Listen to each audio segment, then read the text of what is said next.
Halo, perkenalkan nama saya Winda Khoimatulia, Prodi PGHDB 2020. Di sini saya akan menyampaikan materi tentang makhluk hidup. Pengertian makhluk hidup. Makhluk hidup merupakan suatu organisasi yang memiliki kemampuan untuk bernafas, berpindah tempat, merespon perubahan diri dan lingkungannya.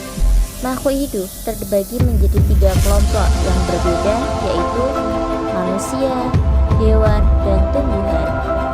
Dari ketiga jenis makhluk hidup tersebut, kehidupan saling berinteraksi satu sama lain. Dan selanjutnya adalah ciri-ciri makhluk hidup. Ada beberapa ciri-ciri makhluk hidup. Yang pertama yaitu adalah makanan. Semua makhluk hidup pasti makan, namun makanan setiap makhluk hidup berbeda-beda. Makanan yang dikonsumsi oleh makhluk hidup digunakan untuk mendapatkan energi.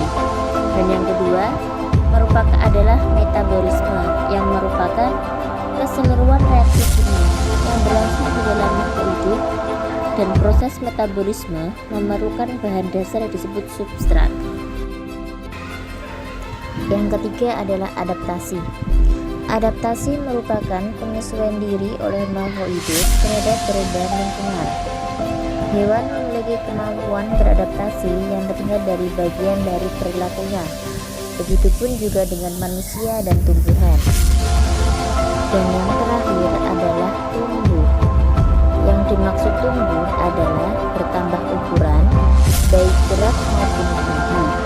Contoh tumbuh pada hewan, yakni perubahan ayam dimulai dari telur ayam yang menetas menjadi anak ayam, lalu tumbuh menjadi ayam dewasa. Dan yang selanjutnya adalah klasifikasi makhluk hidup. Nah, apakah kalian tahu apa itu klasifikasi? Nah, klasifikasi adalah suatu cara pengelompokan dan pengkategorian yang didasarkan pada ciri-ciri tertentu.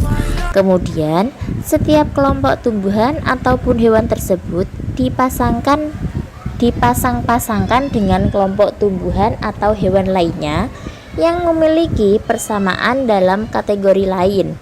Berikut adalah urutan takson pada makhluk hidup. Nah, bisa dilihat dari gambar tersebut.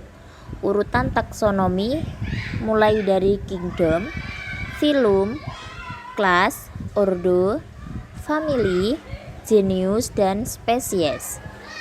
Dilihat dari urutan takson di samping, ternyata makin ke bawah makin sempit ya cakupannya. Sekarang kita akan membahas tujuan khusus dari klasifikasi makhluk hidup.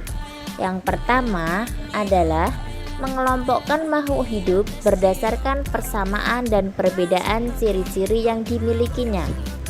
Dan yang kedua adalah mendeskripsikan ciri-ciri suatu jenis makhluk hidup untuk membedakan dengan makhluk hidup dari jenis yang lain.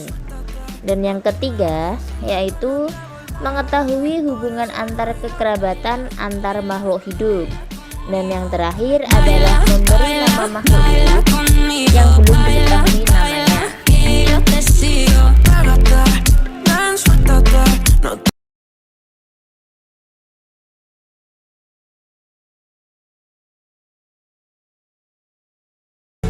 Terima kasih sudah menonton video yang saya buat.